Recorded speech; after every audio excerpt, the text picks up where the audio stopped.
একটা জিনিস কিন্তু সকলেই জানেন, যে কোনো সন্তান হতে পারে পুত্র হতে পারে কন্যা, এটা কোনো ভেদাভেদ নেই। যে কোনো সন্তান জন্ম নিলেই দেখবেন সবার আগেই কিন্তু ছেলে হাসে না কাঁদে? কাঁদে। কি বলে কাঁদে?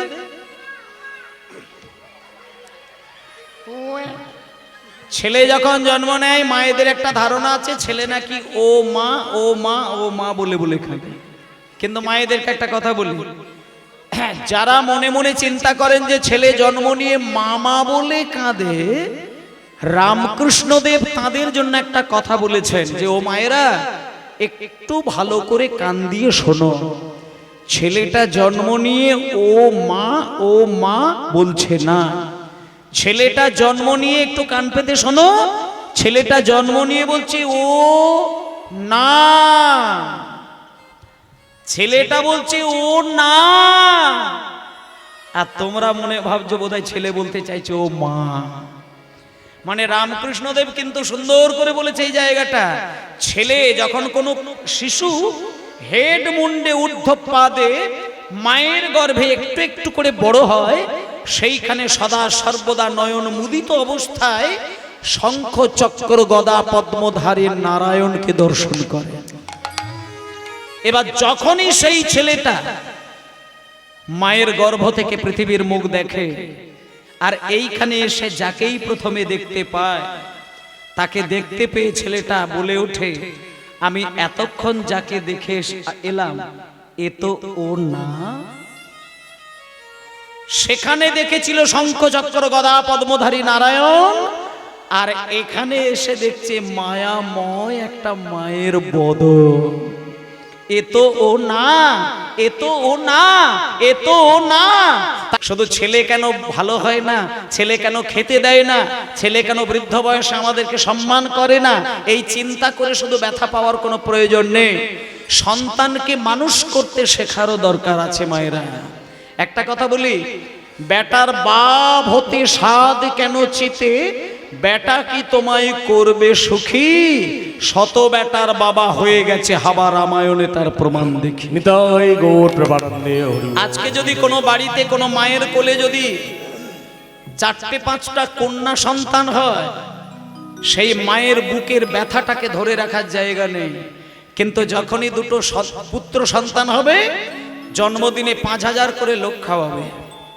আমাদেরই প্র্যাকটিক্যাল পাশাপাশি দেখেছি, শুধু ছেলের আশায় ছেলের আশায় ছেলের আশায় দেখা গেল 12টা কন্যা হয়ে গেছে।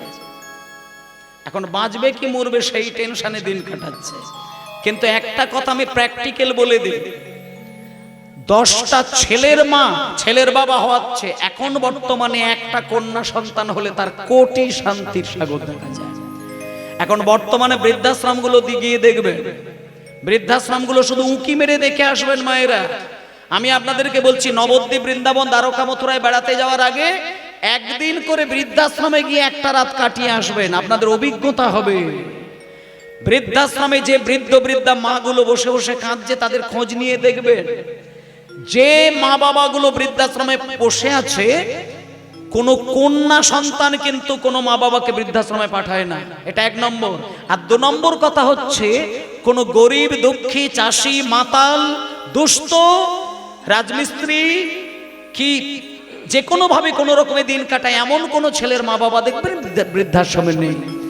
বৃদ্ধাশ্রমে সেই মায়েদেরকেই যেতে হয়, বৃদ্ধাশ্রমে সেই বাবাদেরকেই যেতে হয় যে মা বাবা ছেলেগুলো উচ্চ শিক্ষিত ভদ্র বড় একটা অফিসার হয়ে বসে আছে।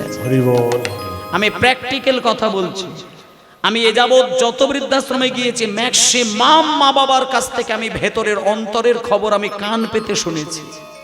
আপনারা যাবেন, যে বৃদ্ধ মা বাবাগুলো বসে বসে নীরবে কাঁদছে, তাদের বুকে কানটা রেখে ভেতরের খবরটাকে নেওয়ার চেষ্টা করবেন, আপনি জল ধরে রাখতে পারবেন না। তাহলে ছেলেকে মানুষ করাটা মা বাবার একান্ত দরকার। আমি একটা কথা হলফ করে এই স্টেজে দাঁড়িয়ে গ্যারেন্টি দিয়ে বলতে পারি, যে ছেলে কৃষ্ণ ভক্ত হয় তার মা খাবারের চিন্তা করতে হয় না। যে ছেলে কৃষ্ণ ভক্ত হবে তার বাবার অত খাবারের চিন্তা করতে হয় না। কারণ এইটুকু আমি বলতে পারি গ্যারেন্টি দিয়ে, যে কৃষ্ণ ভক্ত সন্তান কোনোদিন প্রথমেই খাবার মুখে তোলে না। একজন খাঁটি কৃষ্ণ ভক্ত সন্তান খেতে গেলে সে তার মায়ের কাছে গিয়ে বলে, মা তুমি খেয়েছো? বাবা তোমার খাওয়া হয়ে গেছে? মা তুমি ঘুমিয়েছো? বাবা ঘুমিয়েছো? এই যে মা বাবার খাওয়া ঘুম শান্তির খবর একমাত্র কৃষ্ণ ভক্ত ছেলে নেয়।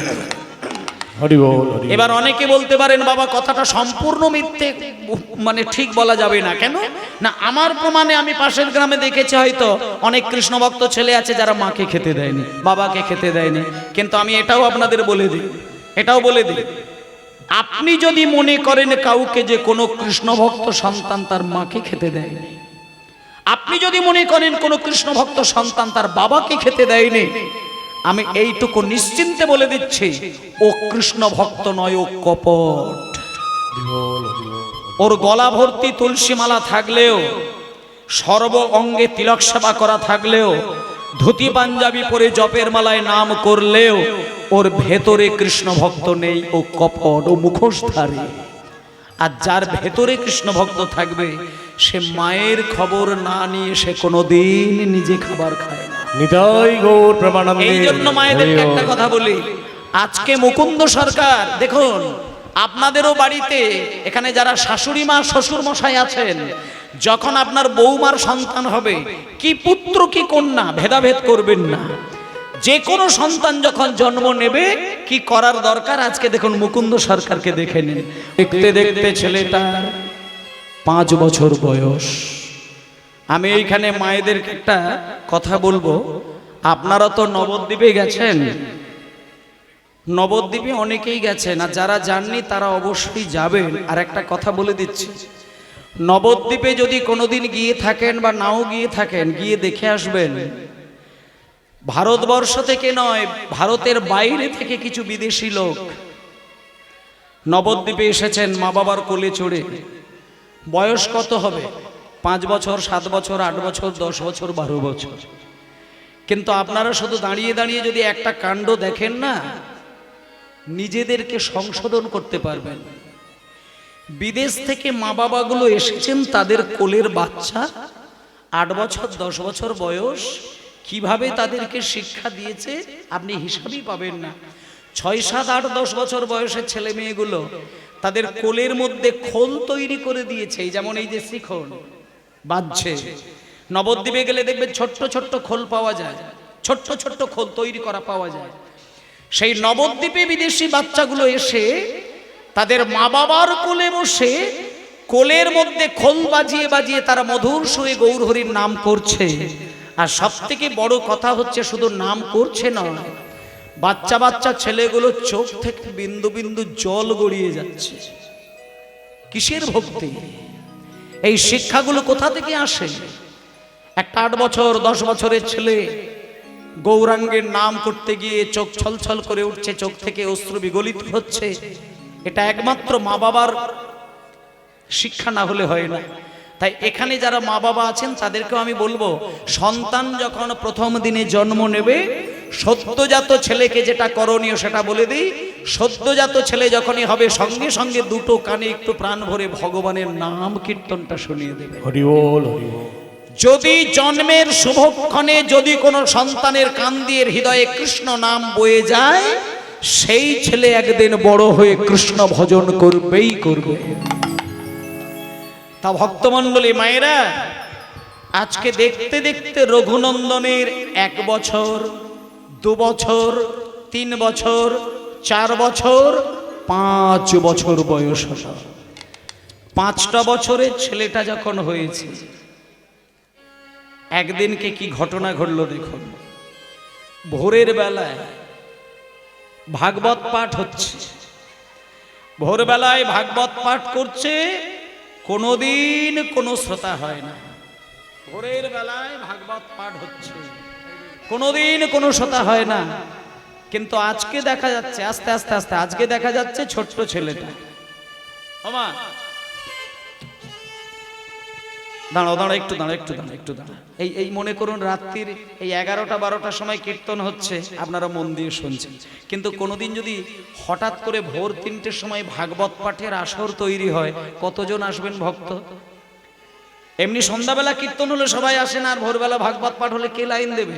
দূরমশাই ভাগবত পাঠ হোক, যে শোনে শুনবে, আমার যাওয়ার দরকার নেই। সারাদিন কাজ করে ভোরের বেলা ভাগবত, সবগুলি মারো। ভোরের বেলা ভাগবত পাঠ হচ্ছে মুকুন্দ সরকারের বাড়িতে। মুকুন্দ সরকারের একটা নিয়ম আছে, বলে দিই কি নিয়মটা বলে দিই। ঠিক 3টের সময় উনি ঘুমটাকে ভাঙিয়ে দেবেন। তারপরে উনি পরিষ্কার হওয়ার পরে মন্দিরে যাবেন, 1 ঘন্টা ভাগবত পাঠ করবেন, তারপরে গরিব দুঃখীদের চিকিৎসার জন্য বেরিয়ে যাবেন। আস্তে আস্তে আস্তে। এবার এই যে প্রত্যেক দিন 1 ঘন্টা ভাগবত পাঠ করেন, কিন্তু কোনোদিন কোনো শ্রোতা হয় না। তবে মুকুন্দ সরকারের তাতে কিছু এসে যায়নি। তিনি শুধু একটা জিনিস মনে মনে চিন্তা করেছেন, আমি গোপীনাথের সামনে বসে বসে ভাগবত পাঠ করব, আমি শুনবো আর গোপীনাথ শুনবে। কাঁদলে আমি কাঁদবো, হাসলে আমি হাসবো। গোপীনাথকে শোনাবো, গোপীনাথ হাসবে আর আমি হাসবো। গোপীনাথ কাঁদবে, আমি কাঁদবো। কাউকে আমার ভাগবত পাঠ শোনার দরকার নেই। কোনোদিন কোনো শ্রোতা হয় না, কোনোদিন কেউ আসে না। কিন্তু মায়েরা, আজকে ভোর 3টের সময় দরজাটাকে আলতো করে সরিয়ে দিয়ে ওই মুকুন্দ সরকারের ঠিক পিছনটা এসে দাঁড়িয়েছেন একজন। কে বলুন তো মা? কেউ আসে না, কিন্তু একজন এসেছেন। একেবারে গুটি গুটি পায়ে এসে আর চুপটি করে মাথা নিচু করে বসে আছেন। সে আর কেউ নয়, নিজেরই জন্ম দেওয়া ছেলে রঘুনন্দন এসে বসে আছেন। রঘুনন্দন বলছেন, মানে যেই রঘুনন্দন এসে পাশে বসেছে, হঠাৎ করে মুকুন্দ সরকার ভাগবত পাঠ করছেন। বড়হাপি নট বর বপু করনায় করনে কা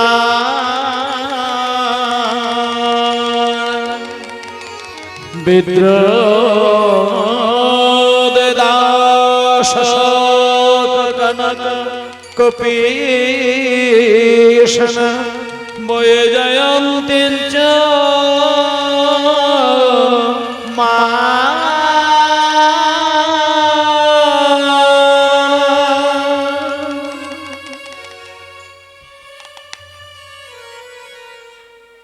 রঘু রঘু, হ্যারে ভোরের বেলা কেউ আবার ঘুম কামাই করে দিয়ে আমার পাশে এসে বসে, চলে যা চলে যা ঘরে যা। আজকে ঠান্ডা পড়েছে, বুঝতে পারছিস না? এত ঠান্ডার দিনে ভোরের বেলা মায়ের কোল ছেড়ে এসে তুই আমার কাছে এসেছিস, যা বেরিয়ে যা, চলে যা, মায়ের কাছে চলে যা। রঘুনন্দন বলছি, ও মা, ও বাবা, আজকে আমি তোমার কোলে বসে ভাগবত শুনবো। কি বললি? তুই আমার কোলে বসে ভাগবত শুনবি? যা ঘরে যা, মায়ের কাছে শুয়ে পড়, চলে যা। না, আমি তোমার কোলে বসে আজকে ভাগবত শুনবো। আমি আজকে আর ঘুমাবো না, আজকে আমি ভাগবত শুনবো। এবার ছেলেটা যখন বারবার বাবাকে বলছে আমি ভাগবত শুনবো, আমি ভাগবত শুনবো, বাবা আর কি করতে পারে? বাবা তখন ভাগবতটাকে সরিয়ে রেখে দিয়ে ছেলেটাকে কোলে বসিয়ে নিয়েছে, আর ছেলেটার সামনে ভাগবতটাকে রেখেছে। রেখে আবার শুরু করলো ভাগবত পাঠ। রন্ধান বেরোর ধর সুদয় পুরায়ণ গোবিন্দায় বৃন্দাস সদরণ প্রবেশদ গীত কি। আচ্ছা রঘু, এই রঘু, একটা কথা বলি তোকে। আমি যে এতক্ষণ ধরে ভাগবত পাঠ করলাম, তুই মাথা নিচু করে যে শুনলি, আচ্ছা তুই একটা মানে বুঝতে পেরেছিস? বাবা, আমি কিন্তু কোনো মানে বুঝতে পারি না। আরে তুই বুঝবি কি করে? এটা তো বাংলা ভাষা নয়, এটা সংস্কৃত ভাষা। যত ধীরে ধীরে বড় হবি তত মানে বুঝতে পারবি। এই রঘু, আমি বরং একটা তোকে কথা বলি। এতক্ষণ তোর সঙ্গে অনেক কথাই বলেছি বাবা, আর আমি তোর সঙ্গে সময় দিতে পারবো না। গোপীনাথ আমার দিকে তাকিয়ে রয়েছে। আমি যতক্ষণে সেবাটা না শেষ করতে পারছি, আমার মন কিন্তু স্থির হবে না। চলে যা, মায়ের কাছে গিয়ে শুয়ে পড়, সকাল হলে আমার কাছে আসবি। চলে যা, বেরিয়ে যা। এই বলে বাবা রঘুকে যেই না বলে দিয়েছে এইবার তুই চলে যা, রঘুনন্দন গুটি গুটি পায়ে মন্দির থেকে বেরিয়ে মায়ের কোলের কাছে এসে আবার শুয়ে পড়েছেন। এইবার মুকুন্দ সরকার পুজো করতে বসে গেলেন। এখানে যাদের বাড়িতে নিতাই গৌর আছে, কিংবা রাধা মাধব আছে, কিংবা গোপাল আছে, বা মা কালী আছে, যে যে দেবতাকেই পুজো করেন না কেন, আজকে মুকুন্দ সরকারের পুজো পদ্ধতিটা দেখুন, তারপরে নিজেদেরকে তৈরি। আজকে মুকুন্দ সরকার কেমন করে গোপীনাথের সেবা করছে দেখুন। প্রকট শ্রীখণ্ডে বাস, কেমন ভাবে সেবাটা দিচ্ছেন দেখুন। রঘুনন্দনকে ঘরের বাইরে করে দিয়েছে, দিয়ে দরজাটাকে বন্ধ করে দিয়েছেন, দিয়ে এবার একেবারে সেই পাথরের ছোট্ট গোপীনাথ, তার সামনে মুকুন্দ সরকার বসে প্রকট শ্রীখণ্ডে বাস, ভক্তির নাম শ্রী মুকুন্দ দাস, শ্রীখণ্ডে ভক্তের নাম মুকুন্দ দাস। আরে প্রকট শ্রীখণ্ডে নাম শ্রী মুকুন্দ দাস, প্রকট শ্রীখণ্ডে নাম মুকুন্দ দাস। ওই ঘরে গোপীনাথ সেবা জানি, ঘরে গোপীনাথ সেবা জানি, ঘরে গোপীনাথ সেবা জানি, ঘরে গোপীনাথ সেবা জানি, ঘরে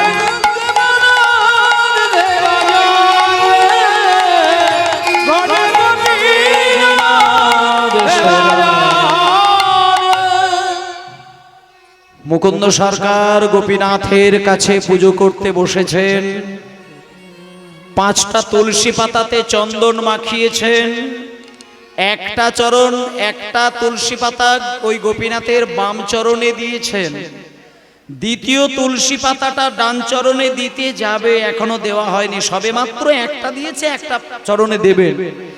এমন সময় পাশের গ্রাম থেকে একটা বাচ্চা ছেলে ছুটে এসে দরজায় ধাক্কা দিয়ে দরজাটা খুলেই কবিরাজের চরণে আছাড় খেয়ে পড়ল। কবিরাজ ঠাকুর, কবিরাজ ঠাকুর, ও কবিরাজ ঠাকুর, এই কে তুই? হ্যাঁ রে, ঠাকুর ঘরে পুজো করছে, তুই কবিরাজ ঠাকুর বলে আমার পা জড়িয়ে ধরলে, ছেড়ে দে, ওঠ হট। মন্দিরের ভেতরে আবার কারোর পা জড়িয়ে ধরে কাঁদে, কি হয়েছে তোর বল? কবিরাজ ঠাকুর, আপনি দয়া করে আমার বাড়িতে একবার এক্ষুনি যাবেন, আমার বাবাকে না বাঁচানো যাবে না, আমার বাবা খুব যন্ত্রণায় ছটফট করছে। কবিরাজ ঠাকুর, আপনি দয়া করে আমার সঙ্গে এক্ষুনি একবার চলুন না বাবা ঠাকুর, আমার বাবাকে না হলে বাঁচানো যাবে না, আপনি চল। আরে বলছি তো যাব, আমি যাব, আমি তো একবারও যাব না, তোকে বলছি না, একটুখানি অপেক্ষা কর, আমি ততক্ষণে গোপীনাথের পুজোটা শেষ করে দিই, তবে আমি যাব। একটু মনিটরটা বাড়াবে, মাইক্রোফোনের মনিটরটা কম আছে, আমি পুজোটা শেষ করি তবে যাব, একটুখানি বাইরে অপেক্ষা কর। যখনই বলেছে পুজোটা শেষ করি, সঙ্গে সঙ্গে বাচ্চা ছেলেটা বলছেন, কবিরাজ ঠাকুর, কবিরাজ ঠাকুর, আপনি যতক্ষণে পুজো করবেন ততক্ষণে আমার বাবাকে আমি ধরে রাখতে পারবো না। আসলে না, আমার কোনো পয়সা কড়ি বাড়িতে নেই, আমি খুব গরিব মানুষ, আমার যদি পয়সা কড়ি থাকতো তাহলে আমি অন্য কবিরাজের কাছে যেতাম, আপনি দয়া করে এখনই চলুন না, নইলে আমার বাবাকে ধরে রাখতে পারবো না, আপনি চলুন না। সঙ্গে সঙ্গে মুকুন্দ সরকার বলছে, আরে দাঁড়া দাঁড়া দাঁড়া, ঠিক আছে আমি যাব। হঠাৎ করে মুকুন্দ সরকার মনে মনে চিন্তা করলো, একদিকে কৃষ্ণ সেবা আর একদিকে জীবের সেবা, আমি এখন কৃষ্ণ সেবা করতে বসেছি, জীবের সেবার দায়িত্ব এসেছে, এবার আমি কোনটা করি? হঠাৎ করে মুকুন্দ সরকারের মাথায় এলো, না না না না না না না না না, আগে ভক্ত সেবা, আগে ভক্ত সেবা। আমি যতটুকু জানি, ভক্ত যদি যন্ত্রণায় ছটফট করে, ভগবানও নাকি শান্তি পায় না। আমি বরং ছুটে গিয়ে ভক্তের প্রাণটা আগে বাঁচাই। কিন্তু পরক্ষণেই মাথায় চলে এলো, না না না না না না না না না, আগে ভক্ত সেবা, এটা ঠিক কথা, কিন্তু আমি যদি গোপীনাথের পুজোটা শেষ না করে যাই, তাহলে তো আমার মস্তিষ্ক তো ভালো কাজ দেবে না, আমাকে বরং গোপীনাথের পুজোটা শেষ করে তবে যেতে হবে। কিন্তু এখন আমি কি করি? হঠাৎ করে মনে মনে চিন্তা করলে একটা ঠাকুর মশাইও তো রেখে যায় না যে আমি পুজোটা হঠাৎ করে কোনো ঠাকুর মশাইকে দিয়ে করিয়ে দিয়ে যায়। একটু রিভাবটা দিয়ে রাখবে, মাঝে মধ্যে কমিয়ে দিচ্ছেন। সঙ্গে সঙ্গে মুকুন্দ সরকারের মনে হলো না, আজকের মতো আমি রঘুনন্দনকে ডেকে দায়িত্বটা দিয়ে দিই রঘুর হাতে। আমার রঘু কিন্তু একটু আগেই এসেছিল, আমার কোলে বসে ভাগবত শুনেছিল। তা ওকে যদি আজকে গোপীনাথের দায়িত্বটা দিয়ে আমি বেরিয়ে যেতে পারি, তাহলে তো আমার দুটো গুলি রক্ষা পাবে। সঙ্গে সঙ্গে বাবা চিৎকার করে উঠল, রঘু, এই রঘু, গেলা কোন কার্যান্তরে ওই গোপীনাথে সেবার তরে, গেলা কোন কার্যান্তরে ওই গোপীনাথের সেবার তরে, শ্রী রঘুনন্দনে ডাকিয়া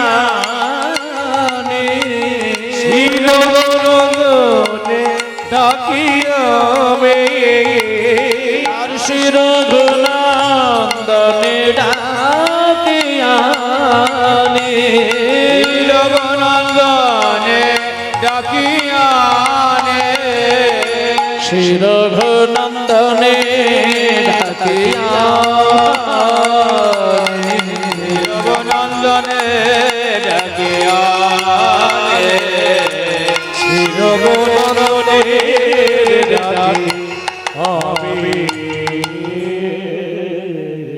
এই রঘু, রঘু, বাবা তুমি আমাকে এত চিৎকার করে ডাকছো কেন সকালবেলায়? হে রঘু, কাছে আয়। এই যে বাচ্চা ছেলেটা দাঁড়িয়ে রয়েছে দেখতে পাচ্ছিস, এই ছেলেটার সঙ্গে যদি আমি এখনই না যাই, ওর বাবাকে বাঁচাতে পারা যাবে না। কিন্তু রঘু, একটা কথা বলবো তোমাকে, শোনো, গোপীনাথের দিকটা তাকিয়ে দেখো, আমি গোপীনাথের পুজো কিন্তু এখনো শেষ করতে পারি না। বাবা রঘু, আজকে যদি আমি ওই বাচ্চা ছেলেটার সঙ্গে চলে যাই, আজকে তুমি একটু গোপীনাথের সেবাটা আমার মতন করে তুমি দিয়ে দিতে পারবে? বাবা, আমি করব গোপীনাথের সেবা? তুমি কি বলছো? আমি যে গোপীনাথের সেবা করব, আমি গোপীনাথের কোনো নিয়ম জানি? আগে ফুল দেয় না, আগে চন্দন ঘষে না, আগে ভোগ নিবেদন করে, আমি তো সব কিছুই জানি না। তুমি বরং গোপীনাথের সেবাটা শেষ করে তবে তুমি চলে যাও। এই রঘু, তোকে সব কিচ্ছু জানতে হবে না, তোকে কিচ্ছু জানতে হবে না। তুই শুধু মায়ের কাছে যাবি, আর মায়ের কাছ থেকে দেখবি একটা ক্ষীরের নাড়ু থালা মায়ের কাছে তৈরি করা রয়েছে। আমি তোর বাবা, তোকে একটা কথা বলে দিই, মায়ের হাত থেকে ক্ষীরের নাড়ুর থালাটা তুই যত্ন করে তোর বুকের মধ্যে জড়িয়ে ধরে ঠাকুর ঘরের মধ্যে ঢুকবি। তারপরে তুই ঠাকুর ঘরে গিয়ে নাড়ুর থালাটা পাশে রেখে দিয়ে, তোকে কিচ্ছু করতে হবে না, তুই শুধু গোপীনাথের সামনে বসে বসে শুধু কাঁদবি, দেখবি গোপীনাথের সেবা হয়ে যাবে। চলে যা, ঘরে কৃষ্ণ সেবা আছে, চলে যা, চলে যা, ঘরে কৃষ্ণ সেবা আছে, চলে যা। ঘরে আছে কৃষ্ণ সেবা, যত্ন করি খাওয়াইবা, ঘরে আছে কৃষ্ণ সেবা, যত্ন করে খাওয়াইবা, ঘরে আছে কৃষ্ণ সেবা, যত্ন করি খাওয়াইবা, ঘরে আছে কৃষ্ণ সেবা, যত্ন করে খাওয়াইবা। এত বলি মুকুন্দ চলিলা, বলি মুকুন্দ চলিলা, এত বলি মুকুন্দ চলিলা, মুকুন্দ চলিলা, আর এত বলি মুকুন্দ চলিলা, এত বলি মুকুন্দ চলিলা।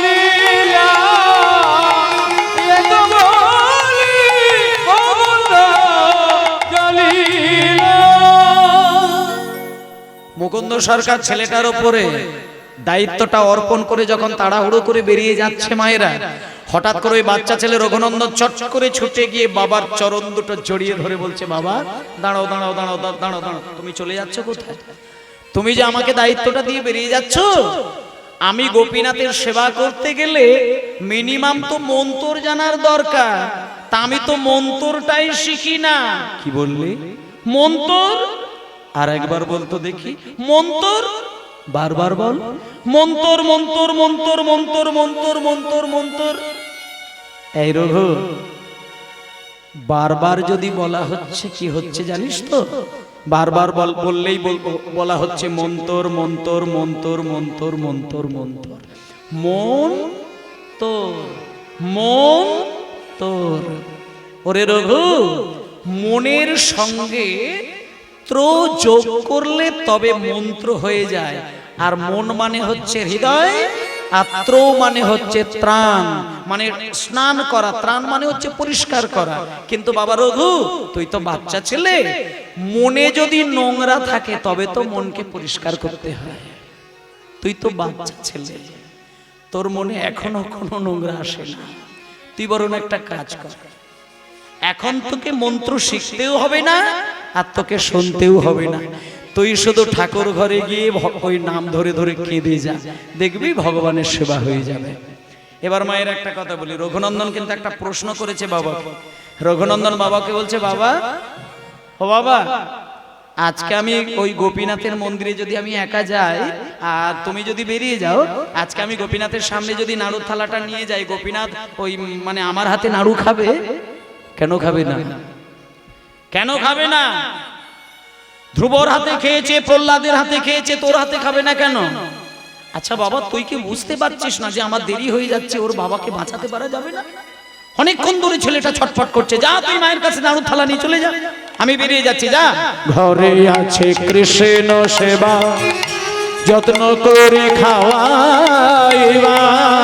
ঘরে আছে কৃষ্ণ সেবা, যত্ন করে খাওয়াইবা। এত বলি মুকুন্দ চলিলা, এত বলি মুকুন্দ চলিলা, আর এত বলি মুকুন্দ চলিলা। এত বলে মুকুন্দ চলিলা, এত বলে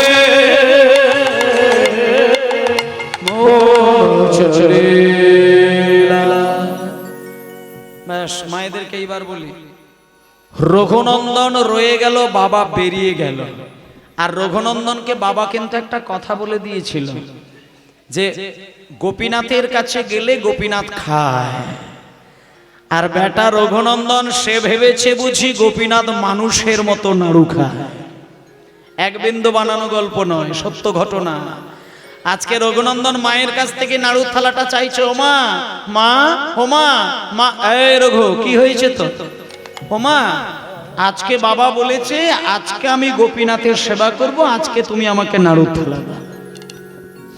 সে কি রে? এই রঘু, তুই গোপীনাথের সেবা করবি, তুই নিয়ম জানিস? তোর বাবা কত মন্ত্র জানে, তোর বাবা কত নিয়ম জানে। তুই ছোট্ট ছেলে, তুই কোনো নিয়ম জানিস, কোনো মন্ত্র জানিস? রঘুনন্দন বলছে, ওমা, বাবা আমাকে পরিষ্কার করে বলে দিয়ে গেছেন আমাকে মন্ত্র জানতে হবে না, নিয়ম জানতে হবে না, শুধু নাড়ুর থালাটা কাছে নিয়ে গিয়ে আমি শুধু ঠাকুরের নাম ধরে ধরে কাঁদলেই নাকি আমার হাতে খাবে বলেছে। ওমা, তুমি আমার সঙ্গে বেশি তর্ক করো না, তুমি আমাকে নাড়ুর থালাটা দাও না, আমি মন্দিরে গিয়ে সেবা দিই। একটা কথা কি জানেন তো মা, কুপুত্র যদি বা হয়, কুমাতা কিন্তু কদাপি নয়। ছেলে মেয়ে খারাপ হয়ে গেলে মা কি তার সঙ্গে খারাপের পাল্লা দেয়? আজকে যখন রঘুনন্দন বারবার আমাকে নাড়ুর থালা দাও, আমাকে নাড়ুর থালা দাও বলছে, তখন মার কোনো কিছু তর্ক না করে নাড়ুর থালাটা হাতে ধরিয়ে দিয়ে তার আগে ছুটে গিয়ে মন্দিরে গিয়ে মা গলায় কাপড় দিয়ে পাথরের গোপীনাথের কাছেই হাত জোড় করে বলছেন, গোপীনাথ, এদের বাপ বেটা মিলে তোমাকে নিয়ে কি যে শুরু করেছে গোপীনাথ। এদের দুজনের যদি কোনো পাপ হয় সেই পাপ যেন তুমি নিও না ঠাকুর, সমস্ত পাপ তুমি আমায় দিয়ে দিও ঠাকুর। ওরা জানে না, ওরা বোঝে না। আমার স্বামীও যদি ভুল করে থাকে, আমার সন্তানও যদি ভুল করে থাকে, এদের যদি কোনো পাপ হয়ে যায়, সমস্ত পাপ তুমি আমার মাথায় দিয়ে দিও, তুমি যেন পাপ নিও না। সমস্ত দায়িত্ব দিয়ে আজকে নাড়ুর থালাটা রঘুনন্দনের হাতে তুলে দিয়েছেন। এবার রঘুনন্দন, হ্যাঁ জয় নিতাই বলছি, আজকে রঘুনন্দন নাড়ুর থালাটা মায়ের কাছ থেকে নিয়ে ছোট্ট রঘুনন্দন গোপীনাথের মন্দিরের দরজাটা খুললেন। গোপীনাথের মন্দিরের দরজাটা খুলেই ওই ছোট্ট পাথরের গোপীনাথকে দেখতে পেয়ে বলছে, ঠাকুর তুমি কিন্তু নিজে চোখে দেখলে যে একটা বাচ্চা ছেলে বাবাকে জোর করে টেনে তুলে নিয়ে চলে গেল। আচ্ছা মায়েরা, ভক্তমণ্ডলী মায়েরা, আজকে কমিটির যারা বাবারা আছেন, ওনারা চৈতন্য দেবীর চরণের সেবার উদ্দেশ্যে আপনাদের কাছে কিছু আঁচল পাতবে এবং আপনারা অবশ্যই ওনাদের আঁচলে মহাপ্রভুর সেবার উদ্দেশ্যে, সেবা তো দুই ভাবে হয়, এক হচ্ছে খেয়েও সেবা করা যায়, আবার নামের মধ্যেও সেবা করা যায়। এখন এখানে দু ধরনের সেবা চলছে, দেহের সেবা, মনের সেবা। আর দুটো সেবা চালাতে গিয়ে যে অর্থের প্রয়োজন হয় সেটা আপনাদের কাছে বা বিভিন্ন জায়গা থেকে ভিক্ষা করে সঞ্চয় করে সেবা চলছে। তাই আপনাদের কাছে যাবেন, আপনারা যতটা সম্ভব পারেন ওনাদের আঁচলে সেবা দেবেন, শুধুমাত্র গোবিন্দের চরণের প্রসাদ হিসেবে সেবা দেবেন, যাতে করে আপনাদের দেওয়া প্রসাদ গোবিন্দ সেবায় লাগতে পারে, সেই ভেবে আপনারা ওনাদের চরণে সেবা দেবেন। নিতাই গৌর প্রেমানন্দে ভিক্ষা দিয়ে দেবেন, সবাই যাচ্ছে। নিতাই গৌর হরি বল।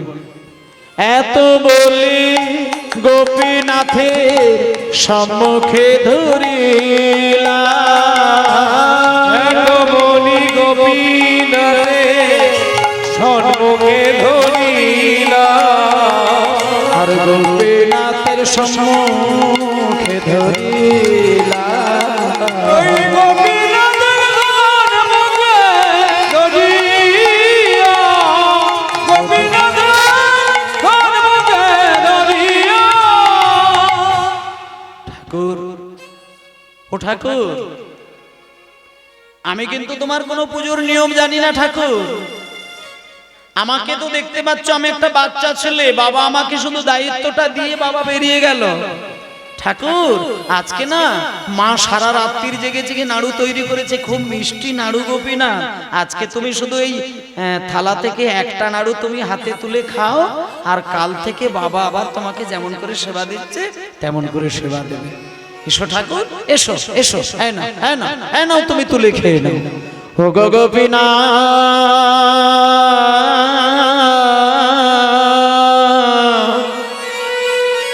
ও গো গোপীনাথ,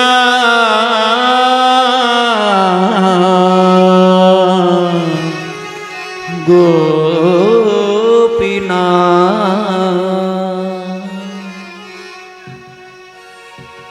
সকাল থেকে দুপুর গড়িয়ে বিকেল গড়িয়ে গেল, কিন্তু পাথরের গোপীনাথ সে কোনোদিন নাড়ু খাবার জন্য নড়ে দাঁড়ালো না।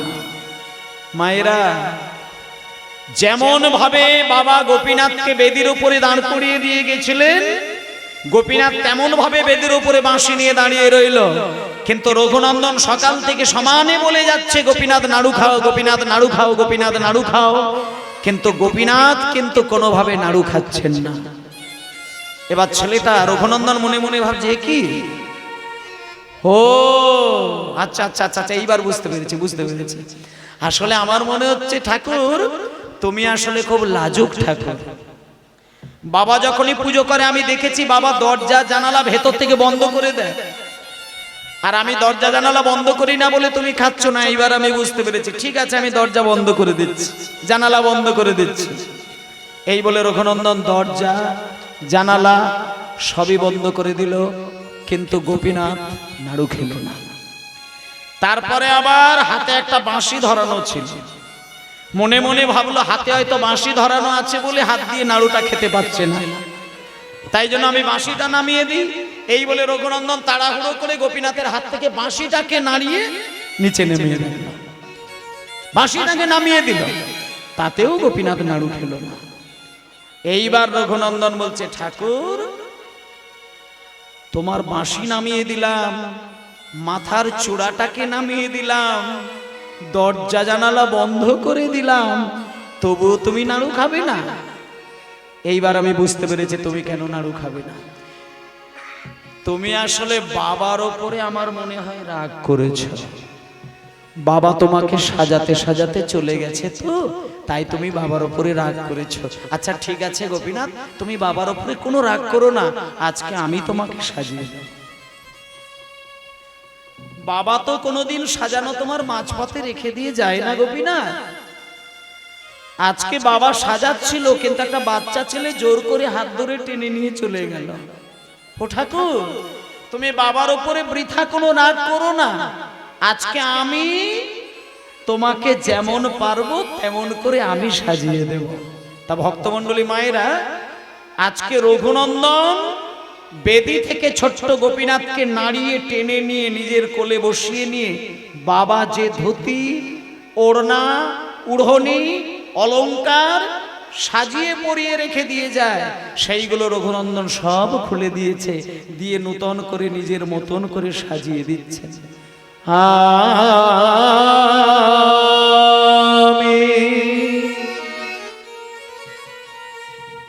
আমি সাজাবো তোমারে মোহন সাজেতে, আমার আশা ছিল মনে মনে, আমি সাজাবো তোমারে প্রেমানন্দে হরি হরি সাজে, আশা ছিল মনে মনে,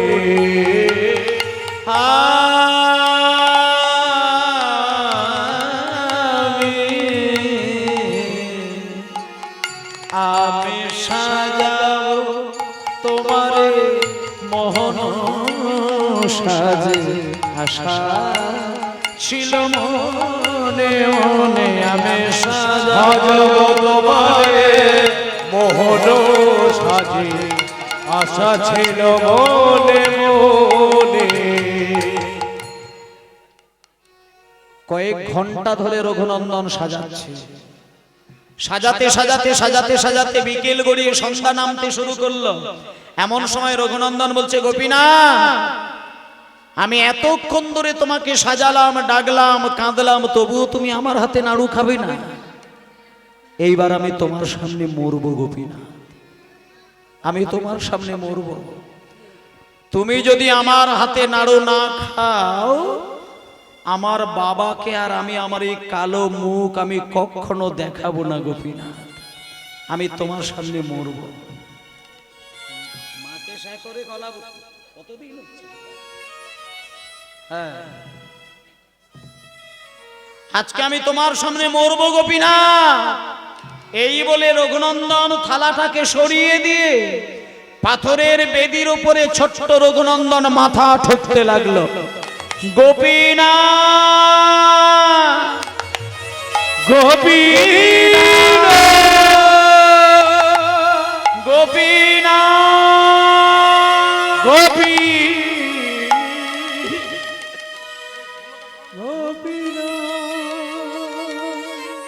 চোখের জলে আর রক্তে ভেসে যায় মন্দির প্রান্ত। ছোট্ট ছেলেটা মনে মনে চিন্তা করলো, এদিকে গোপীনাথ মনে মনে চিন্তা করলো, ওই ছোট্ট ছেলেটা বোঝে না যে আমি মানুষের মতো নাড়ু খেতে পারি নাই, আমি শুধু দৃষ্টি দিয়ে প্রসাদ করে মাত্র। কিন্তু বাবার কথায় মনে মনে বিশ্বাস করেছে আমি বুঝি মানুষের মতোই নাড়ু খাই। তাই উন্মাদের মতো ডাকতে ডাকতে ডাকতে ডাকতে আমার পাথরের বেদির উপরে মাথা ঠুকে চলেছে। ওর মস্তকের আঘাতে যদি ওর মরণ হয়, তাহলে এই পৃথিবীতে কেউ আর আমায় ভক্তবৎসল ভগবান বলে আর ডাকবে না, ডাকবে না। হে কৃষ্ণ করুণার সিন্ধু তো কেউ আর আমায় বলবে না, বলবে না। মায়েরা 5 বছরের ছেলেটা গোপীনাথের বেদির ওপরে মাথা ঠুকেই চলেছে, আর এদিকে পাথরের গোপীনাথের মূর্তির ভেতর থেকে কে যেন একটা হাত বাড়িয়ে বলে উঠল, রঘুনন্দনে নাড়ুদে। হরি হরি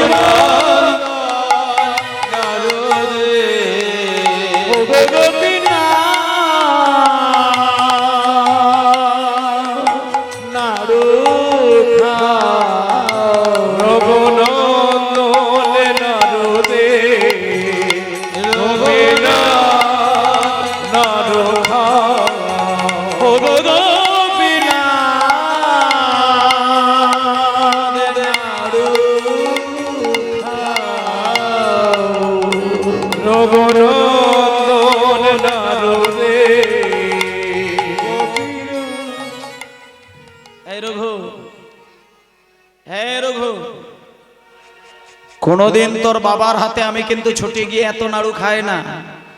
আজকে যখন আমি তোর ডাকে তোর চোখের জল সহ্য না করতে পেরে আমাকে আসতে হয়েছে, আমি যতক্ষণ পারবো আমি নাড়ু খেয়ে যাব, তুই বাধা দিবি না। এই বলে ভক্তমণ্ডলী মা থালাতে মা যতগুলো নাড়ু সাজিয়ে দিয়েছিলেন, এক এক করে গোপীনাথের মুখে সব নাড়ুগুলোই তুলে দিচ্ছে, আর গোপীনাথ খেয়েই যাচ্ছে। কিন্তু শেষকালে যখন একটা নাড়ু পড়ে রয়েছে, এটা কিন্তু রঘুনন্দন হাতে তোলার আগে গোপীনাথ হাতটা বাড়াতে গেছে। এবার জানা গোপীনাথ হাতটা বাড়াতে গেছে, রঘুনন্দন দুম করে নাড়ুটাকে নিয়ে লুকিয়ে নিলেন। ঠাকুর, এই নাড়ুটা আমি তোমায় দেব না, ওটা আমার হাতে দে। না, আমি দেব না, আমি দেব না, এটা আমি রেখে দেব। এটা কালকে যখন আমাদের বাড়িতে সবাই আসবে, সবাই যখন প্রসাদ পাবার কথা বলবে, ওইখান থেকে টুকরো টুকরো করে প্রসাদ খাইয়ে দেব সবাইকে। তোমাকে আমি নাড়ুটা দেব না। দে বলছি। না, আমি দেব না। আমি দেখেছি বাবার হাতে কোনোদিন তুমি এত নাড়ু খাও না, আর আজকে তুমি এক এক করে আমার হাত থেকে সব নাড়ুগুলো খেয়ে নিচ্ছ।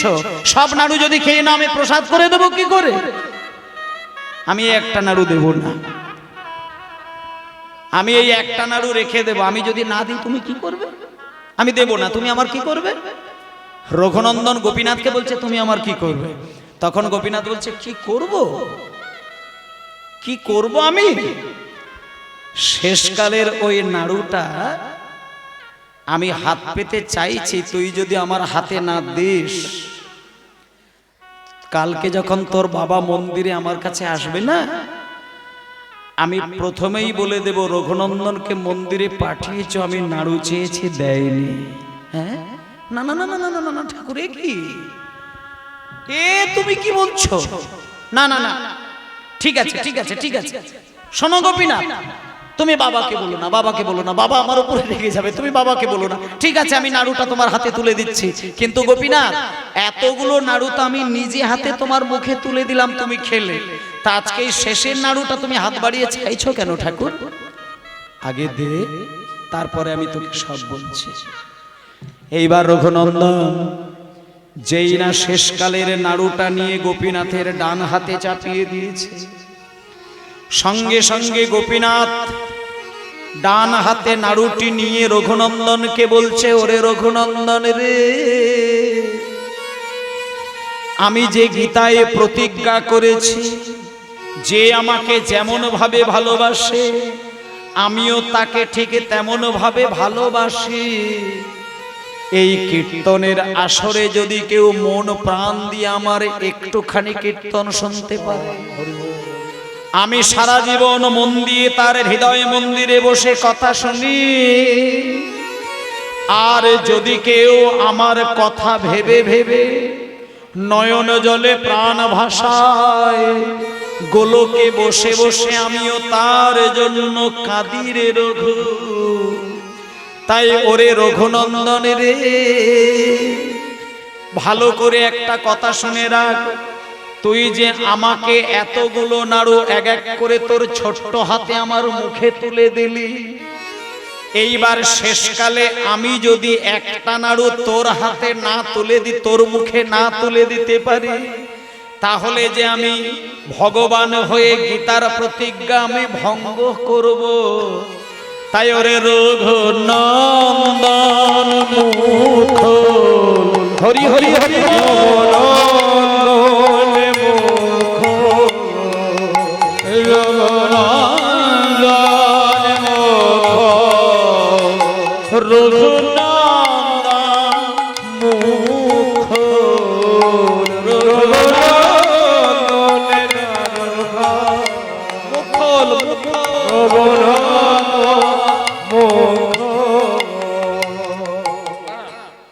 যখনই বলছে মুখটা খোল, আমি তোর মুখে একটা নাড়ু দিয়ে দিই, তখন রঘুনন্দন 10 পা পিছিয়ে গেছে, পিছিয়ে বলছে ঠাকুর দাঁড়াও দাঁড়াও দাঁড়াও দাঁড়াও, মন্দিরে বসে কেউ নাড়ু খায়, তুমি খেয়ে নাও, তুমি নিয়েছো যেমন তুমি হাতে তুলে খেয়ে নাও, তুই খা বলছি না, আমি খাবো না। ঠাকুর ঘরে বসে কেউ নিজে আবার কেউ নাড়ু খায়, ওটা তুমি খেয়ে নাও, খা বলছি না, আমি খাবো না। খাবি না? না আমি খাবো না। দেখবি তাহলে নাড়ুটা কি খাবে, দেখবি আমি খাবো কি তুই খাবি, দেখবি একবার। এই বলে গোপীনাথ যেই না জোর করে হাতটা বাড়িয়ে রঘুনন্দনের হাতটা ধরে টেনে ধরেছে, স্বয়ং গোপীনাথ জোর করে রঘুনন্দনের হাতটা টেনে নিয়ে যখন কোলের সামনে বসিয়ে নিয়েছে, ডান হাতে গোপীনাথ নাড়ুটা ধরে নিয়েছে, আর বাম হাতে ছোট্ট রঘুনন্দনের যেই না নরম গালটা জোর করে টিপে ধরলো, অমনি রঘুনন্দনের মুখটা হাঁ হয়ে গেল। আর সাক্ষাৎ গোপীনাথ ডান হাতে নাড়ুটা জোর করে নিয়ে রঘুনন্দন নাড়ু খাও হরি হরি রঘুনন্দন নাড়ু খাও গোপীনাথ গোপীনাথ রঘুনন্দন নাড়ু খাও রঘুনন্দন নাড়ু খাও গোপীনাথ গোপীনাথ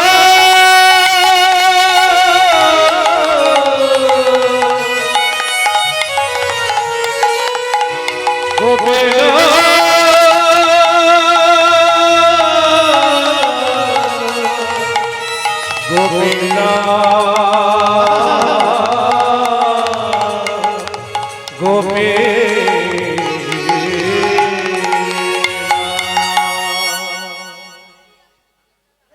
একটা নাড়ু না মা, গোপীনাথ পুরো নাড়ুটাকে জোর করে রঘুনন্দনের মুখে তুলে দিয়েছে।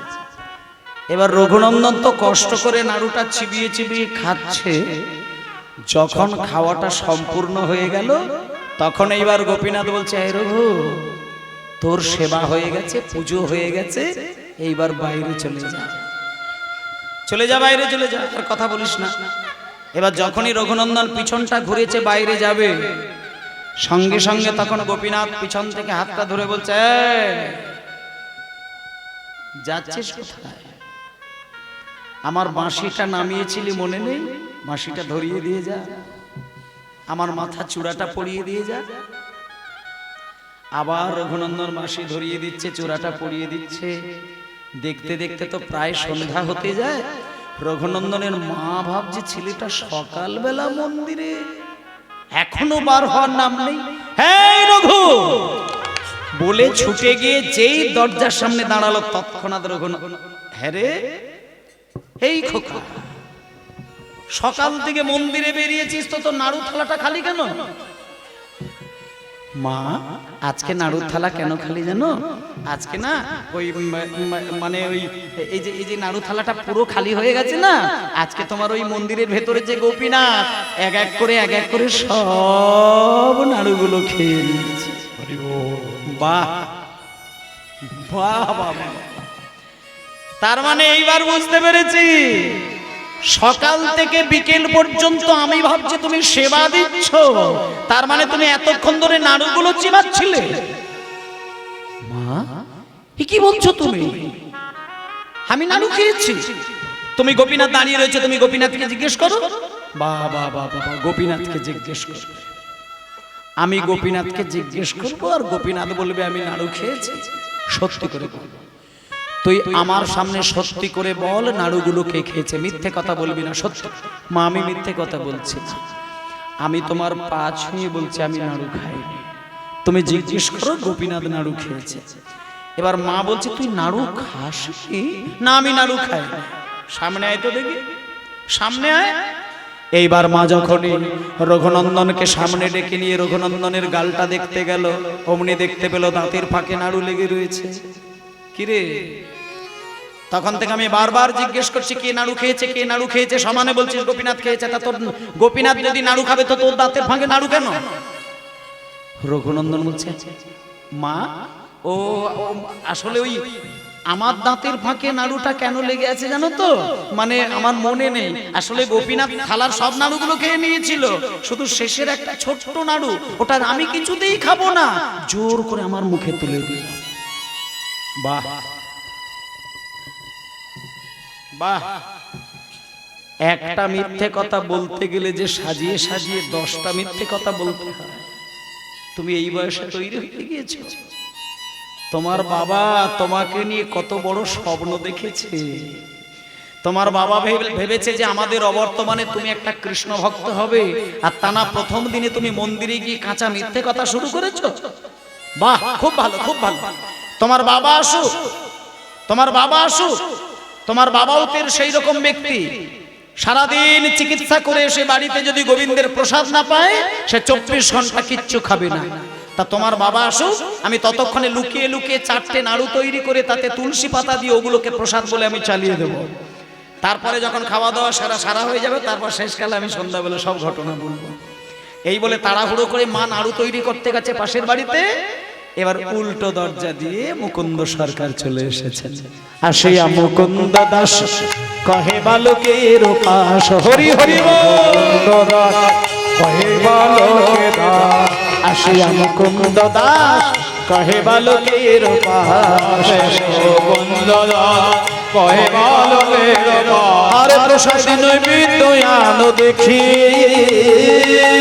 প্রসাদান নিত্যয়ানো দেখে, আরে প্রসাদ নৈবেদ্য আনো দেখি,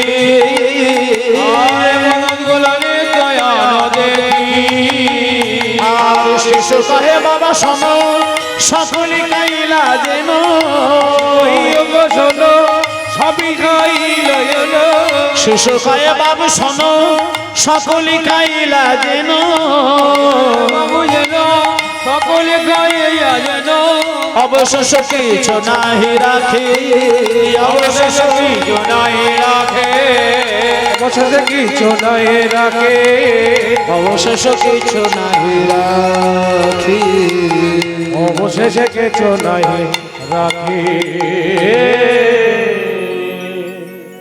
দরজা আস্তে, দরজা খুলেই মুকুন্দ সরকার ঢুকলো। মুকুন্দ সরকার সন্ধ্যার ঠিক একটু আগে দরজাটা খুলেই রঘুনন্দনের কাছে গিয়ে বলছে এই রঘু, রঘু বাবা তুমি এসে গেছো? বাবা বাবা বাবা বাবা, সেই লোকটা বেঁচে গেছে বাবা।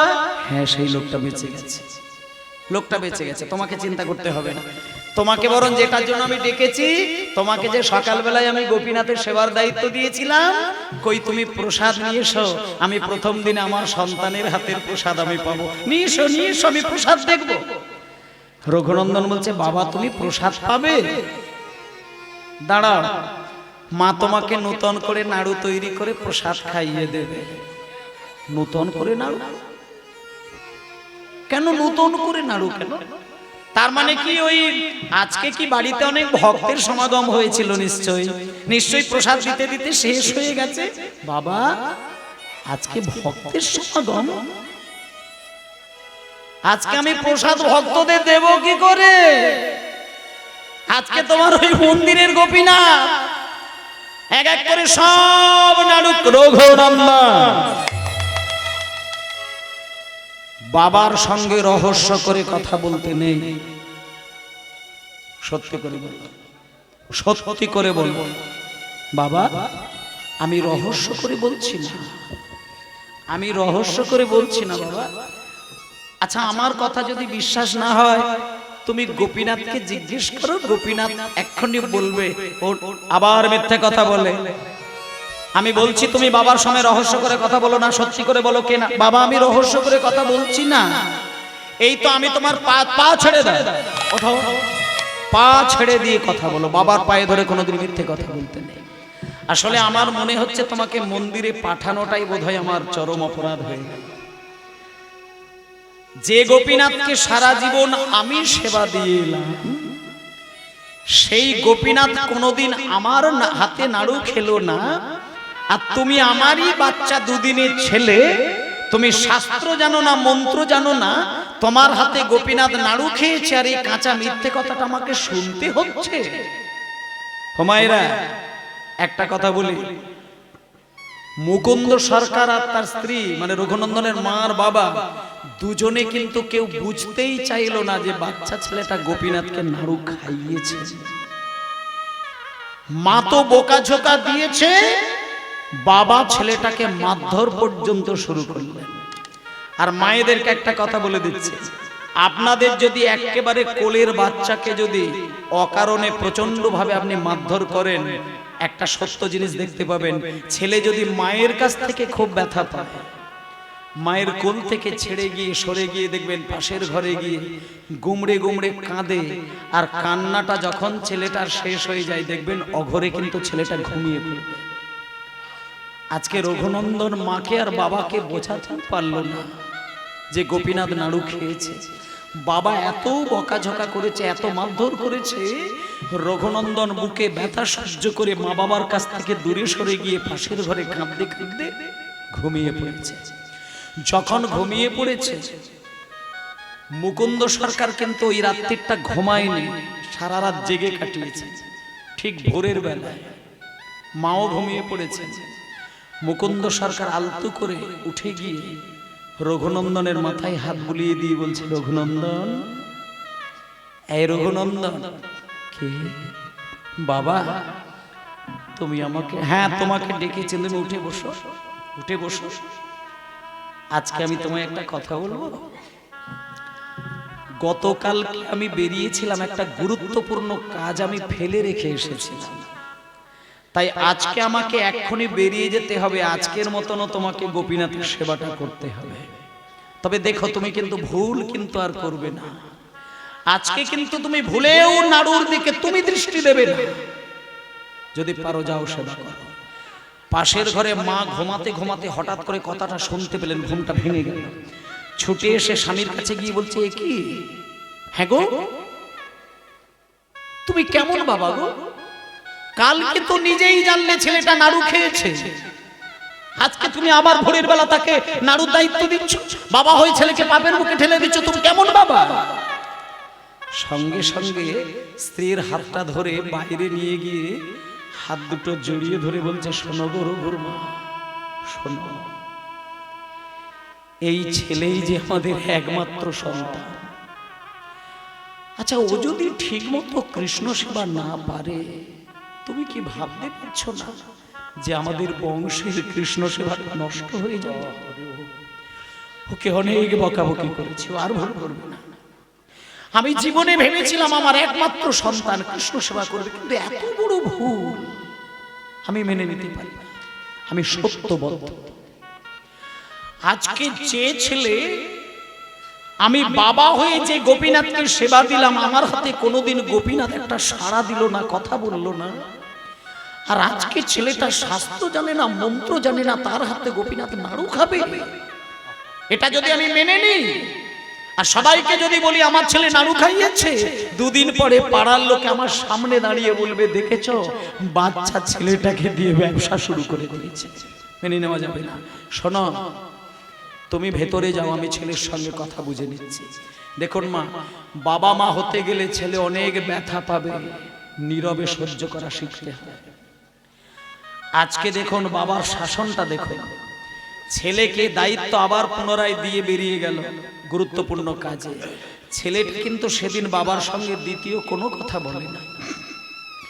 সেদিনের নাড়ুটা কিন্তু মুকুন্দ সরকারের স্ত্রী করেনি, সেদিনের নাড়ুটা বাবা রাত্রির জেগে নিজে হাতে তৈরি করেছে। আর থালায় সাজিয়েছে, তুলসী পাতা দিয়েছে, রঘুনন্দনের হাতে দিয়ে দিয়েছেন। রঘুনন্দন নাড়ুর থালাটা নিয়ে সেদিন কোনো কিচ্ছু কাউকে না বলে সোজা ছোট্ট ছোট্ট পায়ে চলে গিয়ে মন্দিরের ভেতরে ঢুকেই প্রথমেই দরজাটা বন্ধ করে দিলেন, তারপর জানালা দুটো বন্ধ করে দিলেন। ঠাকুর, তুমি একদম ভালো নয়, কালকে তো আমি নাড়ুটা খাবো না, তুমি তো জোর করে খাইয়ে দিলে। বাবা মা কেউ বিশ্বাস করে না। আবার আমাকে তোমার মন্দিরে পাঠিয়েছে ঠাকুর, আজকে কিন্তু আমি একটাও নাড়ু খাবো না, আজকে সব নাড়ুগুলো তুমি খাও ঠাকুর, তুমি আজকে খাও। এসো এসো। ও গো গোপীনা ঘন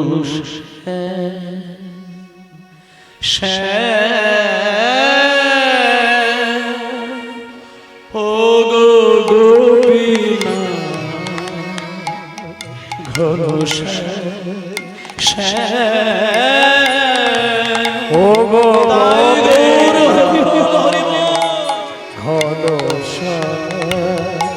ঘন গোপীনা গোপীনা গোপীনা ও গো গোপীনা গোপীনা গোপীনা ও গো গোপীনা গোপীনা গোপীনা ধনুষ গোপীনা গোপীনা মায়েরা, সেদিনকে রঘুনন্দন কিন্তু প্রথম দিনের মতোই হাজার চেষ্টা করেছে, গোপীনাথ কিন্তু নাড়ু খায়নি। আর যখনই দেখলো গোপীনাথ আজকেও নাড়ু খাচ্ছে না, তখন রঘুনন্দন আর বেশি কথা না বলে সরাসরি আবার সেই বেদের উপরে গিয়ে বলছে, ঠাকুর আজকে তুমি নাড়ু খাবে না, আজকে যদি তুমি আমার হাতে নাড়ু না খাও, আজকে আমার মা বাবার কাছে আমি অবিশ্বাসী হয়ে যাব, আজকেও আমি তোমার সামনে মাথা ঠুকবো, আজকেও আমি তোমার সামনে মরবো, আজকেও আমি তোমার সামনে মরবো গোপীনাথ। এই বলে সেই ছোট্ট রঘুনন্দন আবার গোপীনাথের উপর মাথা ঠুকতে লাগলো। গোপীনাথ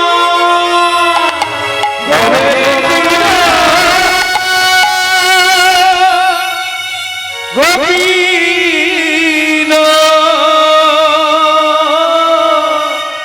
গোপীনাথ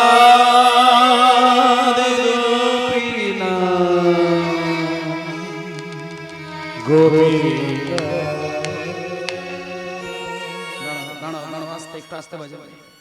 ওমা, সেদিন কেউ কিন্তু রঘুনন্দন মাথা ঠোকা শুরু করলো বটে, কিন্তু গোপীনাথ কিন্তু নাড়ু খাওয়ার জন্য হাত বাড়ালো না।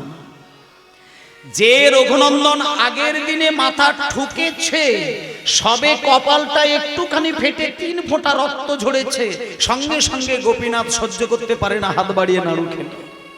আর আজকের দিনটা কি হলো দেখুন, মাথা কেটে মাথা ফেটে ঝরঝর করে রক্ত ঝরছে, রক্ত আর চোখের জল দুটো মিলেমিশে মন্দির থেকে বাইরে বেরিয়ে আসছে, কিন্তু গোপীনাথ আর আসে না।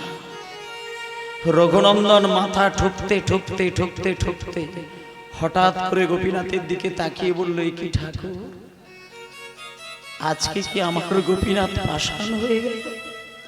আজকে কি আমার গোপীনাথ পাষাণ হয়ে গেল? গোপীনাথ গেল কোথায়? গোপীনাথ গেল কোথায়? আসলে মায়েরা, আজকে গোপীনাথ আসবে কি করে? মাথা ঠুকে রক্ত চোখের জল মিশে সারা মন্দির বয়ে যাচ্ছে, কিন্তু তবু গোপীনাথ আসে না। তার কারণ ওই মন্দিরের দরজার আড়ালে মুকুন্দ সরকার চুপটি করে দাঁড়িয়ে রয়েছেন। বাবা যে বলে গেল, আমি একটা গুরুত্বপূর্ণ কাজে বেরিয়ে যাচ্ছি, একটা জিনিস বলে দিই বাবা, এই পৃথিবীতে সবথেকে গুরুত্বপূর্ণ কাজ হলো সত্য প্রতিষ্ঠা। সত্য প্রতিষ্ঠা করতে গিয়ে যদি কারোর প্রাণ চলে যায়, তাও ভালো। কিন্তু সত্যটাকে যাচাই করা একটা আদর্শ মানুষের কাজ। মুকুন্দ সরকার সত্য ছাড়া মিথ্যাকে প্রশ্রয় দেয় না। মুকুন্দ সরকার একটা জিনিস শুধু মনে মনে ভেবেছে, যে গোপীনাথকে সারা জীবন আমি সেবা দিয়ে এলাম, কিন্তু সেই গোপীনাথ তো আমার হাতে কোনো দিন নাড়ু খেলেন না। হরি বল হরি বল। কিন্তু আজকে রঘুনন্দন বলছে নাড়ু খেয়েছে, এ তো মিথ্যে। আবার একদিকে মনে মনে চিন্তা করছে, যে ছেলে ভোরের বেলা ঘুম কামাই করে দিয়ে কোলে বসে মাথা নিচু করে আমার মুখ থেকে ভাগবত শোনে, সেই ছেলে যে আমার পা জড়িয়ে ধরে মিথ্যে কথা বলবে, এটাও তো অসম্ভব। তাহলে কোনটা সম্ভব আর কোনটা অসম্ভব? ছেলের আচরণে বাবা কিচ্ছু বুঝতে পারে না, তাই দরজার আড়াল থেকে লুকিয়ে লুকিয়ে দরজার ফাঁক দিয়ে দেখছে, দেখি রঘুনন্দন কি করে। কিন্তু এদিকে রঘুনন্দন যখন মাথা ঠুকে ঠুকে গোপীনাথ নাড়ু খেলো না, এইবার রঘুনন্দন উঠে দাঁড়ালো। ঠাকুর, আজকে তুমি নাড়ু খাবে না? আজকে যদি তুমি আমার হাতে নাড়ু না খাও, আমার মা বাবার কাছে সারাটা জীবনের জন্য আমি অবিশ্বাসী হয়ে যাব। আমি তোমার সামনে মরবো। আমার যদি মাথা ঠুকে মরণ না হয়, তুমি দেখবে আমি অন্য উপায়ে মরবো, তুমি দেখবে। এই বলে রঘুনন্দন গোপীনাথের গলা থেকে ওড়নাটা খুলে নিয়ে যেই না নিজের গলায় জড়িয়ে উপরের দিকে একটা ফাঁস দিতে গেছে, আর গোপীনাথ পাথর হয়ে নিজেকে ধরে রাখতে পারে না। সঙ্গে সঙ্গে গোপীনাথ সব কিছু ভুলে গিয়ে হঠাৎ করে সেই ভগবান বেদির ভেতর থেকে হাত বাড়িয়ে রঘুনন্দন নাড়ু দে,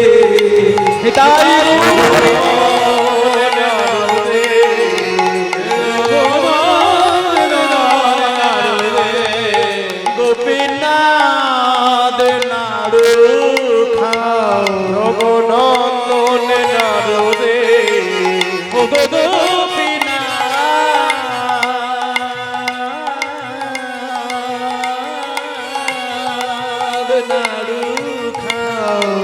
রঘুনন্দন নাড়ু দে, গোপীনাথ নাড়ু খাও। কে কে মন্দিরের ভেতরে বলল নাড়ু দে? কে ভেতর থেকে বলল নাড়ু খা? তবে কি আমার ছেলে?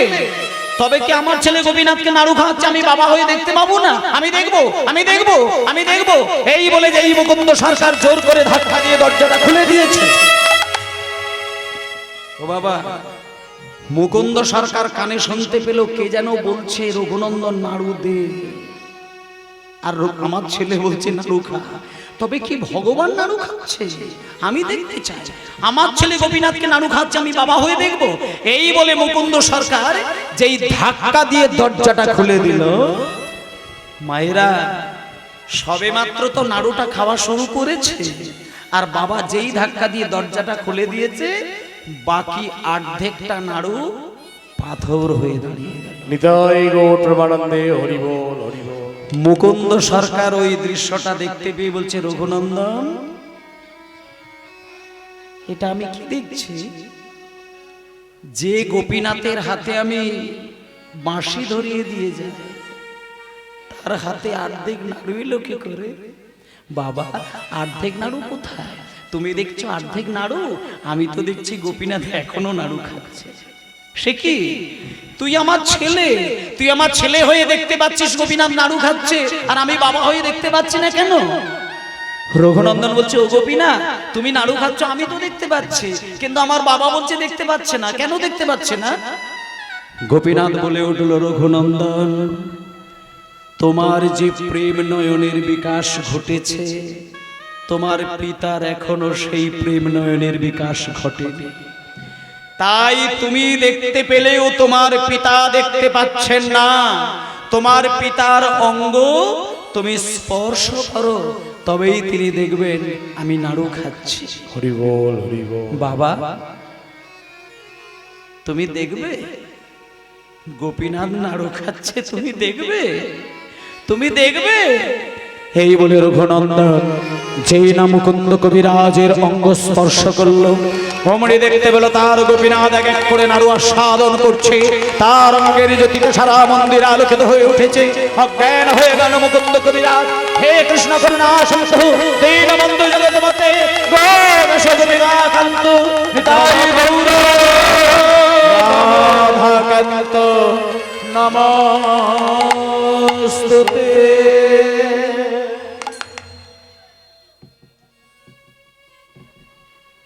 অজ্ঞান হয়ে গেল মুকুন্দ কবিরাজ। মায়েরা, বাবা একটা রূপ দেখতে পেয়ে অজ্ঞান হয়ে মাথা টুকে আছাড় খেয়ে পড়ল। যখন বাবার জ্ঞানটা ফিরিয়ে দিল, তখন মুকুন্দ সরকার ঠাকুরের দিকে তাকিয়ে না, নিজের জন্ম দেওয়া ছেলের দিকে তাকিয়ে বলছে, ওরে রঘুনন্দন, কিবা বিপ্র কিবা শূদ্র সন্ন্যাসী জ্ঞানী নয়, যেই কৃষ্ণ তত্ত্ববেত্তা কেবল সেই গুরু হয়। অজ্ঞানং তিমিরান্ধস্য জ্ঞানাঞ্জন শলাকয়া, অজ্ঞানতার অন্ধকার দূর করে জ্ঞানের প্রদীপ জ্বালিয়ে কেউ যদি ভগবানকে দেখিয়ে দেয়, সে হয় জগতের শ্রেষ্ঠ গুরু। রে রঘুরে, তুই আমার ছেলে, আমি তোর বাবা, কিন্তু এতদিন পরে তুই আমার অজ্ঞান অন্ধকার সরিয়ে আজকে তুই জ্ঞানের বাতি জ্বেলে ভগবানকে দেখিয়ে দিলি, তাই আজ থেকে তুই আমার গুরুর আসলে বসবি রে রঘুনন্দন। কিন্তু আমি কি দেখছি, আমি কি দেখছি, আমার গোপীনাথের হাতে কি ওই অর্ধেক নাড়ুটা সারা জীবন লেগেই দাঁড়িয়ে থাকবে? সঙ্গে সঙ্গে পাথরের গোপীনাথের ভেতর থেকে কথা বেরিয়ে এলো, মুকুন্দ, তোমার ওই 5 বছরের ছেলে রঘুনন্দনের ভক্তির বাঁধনে আমি নিজেকে বাঁধা পড়ে গেলাম। যে হাতে আমি এতদিন বাঁশি ধরে থাকতাম, আর আমি বাঁশি ধরবো না, আর আমি কোনোদিন বাঁশি ধরবো না। এই অর্ধেকটা নাড়ু নিয়ে এই গ্রামের মাটিতে দাঁড়িয়ে থাকবে, আমার এই দৃশ্য দর্শন করবে, আর সবাই আমার কাছে এসে আমাকে দেখবে, আর সবাই বিশ্বাস করবে ডাকার মতো যদি আমাকে কেউ ডাকতে পারে, আমি কথা দিলাম তার কাছে গিয়ে তার সামনে দাঁড়িয়ে তার হাতে আমি সেবা গ্রহণ করব। তাই ভক্তমণ্ডলী মায়েরা, সেই ছোট্ট হাতে ছোট্ট নাড়ু নিয়ে, পাথরের নাড়ু নিয়ে এখনো দাঁড়িয়ে রয়েছে বেদির উপরে সেই গোপীনাথ। ওমা, যে গোপীনাথকে রঘুনন্দন সেবা দিয়েছিলেন, যে গোপীনাথ নাড়ু খেতে খেতে অর্ধেকটা পাথর হয়ে গেল, সেই বেদিতে সেই গোপীনাথ এখনো দাঁড়িয়ে রয়েছে। কোথায়? বর্ধমান জেলার শ্রীখণ্ড গ্রামে। আমার সৌভাগ্য হয়েছিল, আমি 2 বার গিয়েছিলাম। আপনাদেরকেও বলছি, আপনারা অবশ্যই যদি পারেন এমনি যে কোনো দিন বেরিয়ে আসতে পারেন, কিন্তু যদি কোনো অনুষ্ঠানের দিন যেতে চান, তাহলে অগ্রহায়ণ মাসের দ্বিতীয় যে একাদশীটা হয়, সেই একাদশীর দিনে আপনারা যাবেন। সেই দিনে গিয়ে ওখানে লক্ষ লক্ষ মানুষের সেবা, সারা দিন রাত্রির ধরে কীর্তন, নামযজ্ঞ, এবং সবথেকে বড় বিষয়, যে গোপীনাথকে রঘুনন্দন সেবা দিয়েছিলেন সেই গোপীনাথটা তখন ওইখানে বেদির উপরে দাঁড়িয়ে রয়েছেন। আপনারা গেলে দেখবেন পাথরের নাড়ু নিয়ে এখনো সেই বেদির উপরে দাঁড়িয়ে রয়েছেন রঘুনন্দন। এই যে রঘুনন্দন নাড়ু খাওয়ালো, বিষয়টা সবাই মেনে নিয়েছিলেন, একজন কিন্তু মনে প্রাণে মেনে নেননি। তিনি হচ্ছেন একজন, তিনি ভগবান শ্রীকৃষ্ণের দাপর যুগের প্রিয় সখা শ্রীদাম। শ্রীদাম দাপর যুগে, কিন্তু কলিযুগে তার নাম ছিল অভিরাম। এই অভিরাম এত রাগী ছিল, ভগবান কৃষ্ণকে নিয়ে যদি কেউ জড়িয়ে কোনো মিথ্যে কথা বলে, তার প্রমাণের জন্য তিনি ছুটে যেতেন। এই অভিরাম ঠাকুরের প্রণামে একদিন নিত্যানন্দের কাছে গিয়ে নিত্যানন্দের 7টা ছেলেকে প্রণাম করেছিল, তারা মারা গিয়েছিল। এই অভিরামের প্রণামে বিষ্ণুপুরের মদন মোহন বিগ্রহ বেঁকে গিয়েছিল। এই অভিরামের প্রণামে অনেক শালগ্রাম শিলা চূর্ণ বিচূর্ণ হয়ে গিয়েছিল। আজকে সেই অভিরাম আসছেন, আজকে রঘুনন্দনকে প্রণাম করবেন বলে মনে মনে চিন্তা করছে, রঘুনন্দন যদি আমার প্রণাম সহ্য করতে পারে, তবে আমি প্রমাণ পাবো যে গোপীনাথকে নাড়ু খাইয়েছে। তা না হলে আমি একবার প্রণাম করব, মাথা ফেটে ছেলেটা মারা যাবে। তাই ও মায়েরা, আজকে সেই অভিরাম আসছেন রঘুনন্দনকে প্রণাম করবেন বলে। পূরবে সেদাম এবে অভিরাম শ্রীখণ্ড গ্রামেতে আসি। হরি হরি বল। ঘটেতে আসে পূরবে শ্রীদাম এবে অভিরাম শ্রীখণ্ড গ্রামেতে আসি। পূরবে গণ্ডরামেতে আসে পূরবে শ্রীদাম এবে অভিরাম শ্রীখণ্ড গ্রামেতে আসে।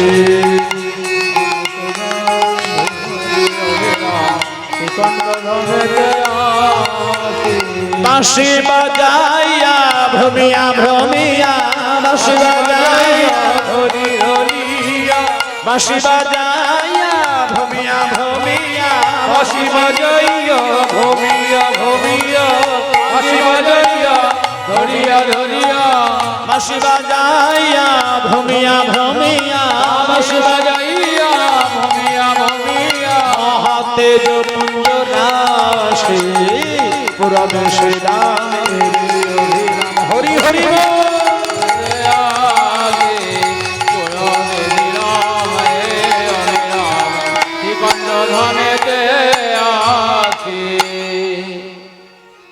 যখনই শ্রীখণ্ড গ্রামে প্রবেশ করলো মুকুন্দ সরকারের কাছে, অভিরাম ঠাকুর রঘুনন্দনকে দেখার পরে মায়েরা আপনাদেরকে একটা কথা বলে দিই, আপনারা এবার যদি যেতে চান ঠিকানাটা আপনাদের বলে দিচ্ছি, আপনারা যাবেন এখান থেকে আপনারা সোজা চলে যাবেন হাওড়া স্টেশন।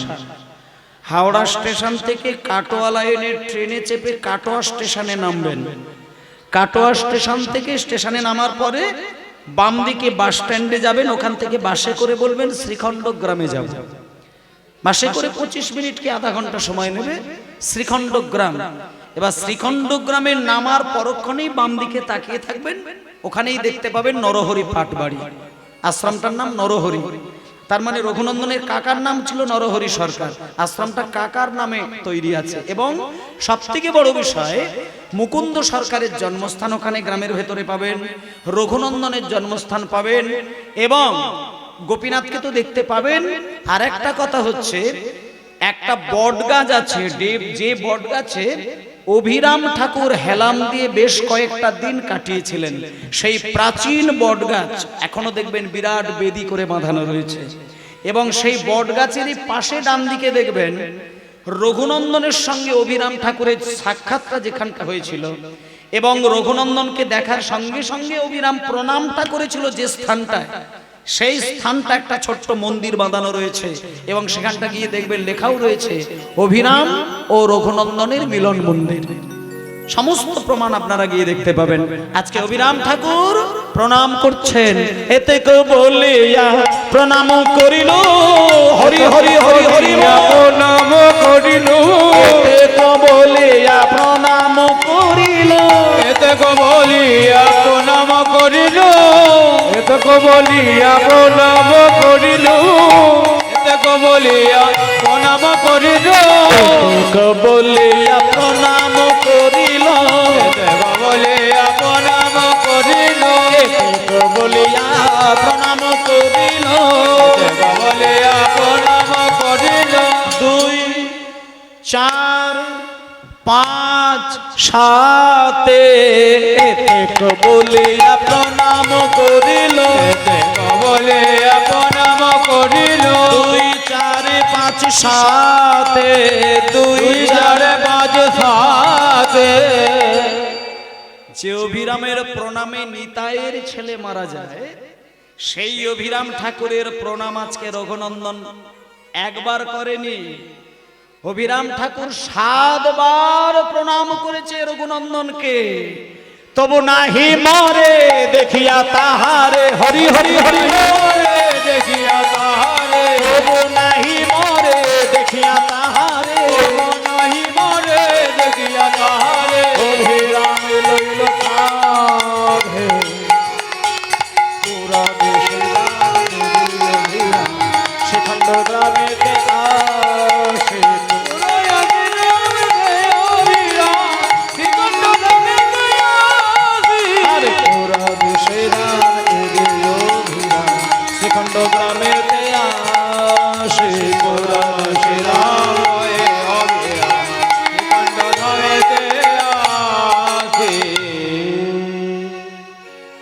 অভিরাম ঠাকুর ছোট্ট ছেলেটাকে 7 বার প্রণাম করার সত্ত্বেও যখন ছেলেটি মরল না, তখন অভিরাম ঠাকুর ছোট্ট ছেলেটাকে কাঁধের উপরে বসিয়ে সেই ছেলেটাকে কাঁধে করে নিয়ে গিয়ে মা বাবার কাছে গিয়ে বললেন, মুকুন্দ, আমার প্রণামে নিত্যানন্দের ছেলেরা মারা গিয়েছিল, তোমার প্রণাম, আমি তোমার ছেলেকে 7 বার প্রণাম করেছি, ছেলেটি মরেনি, তাই আমি জগতের মানুষকে বলে দিলাম এই ছেলে নিশ্চয়ই গোপীনাথকে নাড়ু খাইয়েছে, তাই এই নাও তোমার ছেলে, ধন্য তোমার জীবন। আজকে সেই অভিরাম ঠাকুর রঘুনন্দনকে কাঁধে করে নিয়ে মা বাবার কোলের মাঝখানে বসিয়ে দিলেন। একদিকে মা, একদিকে বাবা, তার পাশেই রইলেন রঘুনন্দন এবং তারই সামনে দাঁড়িয়ে রইল অভিরাম ঠাকুর, আর তারই পাশে রয়ে গেলেন সেই ছোট্ট গোপীনাথ, পাথরের গোপীনাথ। আজকে যে লীলাবাজি পালাটা সাধন করলেন সেটি হলো ভক্ত রঘুনন্দন। সবাই মিলে বলুন, রঘুনন্দন কি জয়, মুকুন্দ কবিরাজ কি জয়, অনুক্তা দেবী কি জয়, বৃন্দাবন ধাম কি জয়, আপন আপন গুরুদেব কি জয়, জয় জয় ভক্ত বৃন্দ গৌরী যাহার প্রাণ। গোবিন্দ গৌর জনপান, জয় জয় ভক্তবৃন্দ গৌর জনপান, সবে মিলে করো মোরে প্রেম ভক্তি গান। সবে মিলে করো মোরে প্রেম ভক্তি দান। জয় দাও জয় দাও জয় জয় জয় দাও জয় দাও জয় জয় রে বাহু ভুলে জয় দাও হরি হরি বল। জয় জয় জয় মা যশোদা পিতা নন্দ সবাই মিলে জয় দাও। সদাচিদানন্দ সবাই মিলে জয় দাও। মধুর শ্রী বৃন্দাবন সবাই মিলে জয় দাও। মধুর বৃন্দাবনে সবাই মিলে জয় দাও। মধুর শ্রী বৃন্দাবনে সবাই মিলে জয় দাও। শ্রীরাম সদাম সদাম সবাই মিলে জয় দাও। শ্রীরাম সুদাম দাম্ব সুদাম সবাই মিলে জয় দাও। শ্রীরাম সদাম দাম্ব সদাম সবাই মিলে জয় দাও। শ্রীরাম সুদাম দাম্ব সুদাম সবাই মিলে জয় দাও। মা যশোদা পিতা নন্দের সবাই মিলে জয় দাও। বাজা সুদা পিতানন্দ সবাই মিলে জয় দাও। মা যশোদা পিতা নন্দের সবাই মিলে জয় দাও। বাজা সুদা পিতানন্দ সবাই মিলে জয় দাও। নিতাই গৌর হরি বল হরি বল হরি বল হরি বল। জয় গৌর হরি বল, হরি বল, হরি বল, হরি বল, হরি বল। শ্রী গুরু নিতাই গৌর প্রমানন্দে।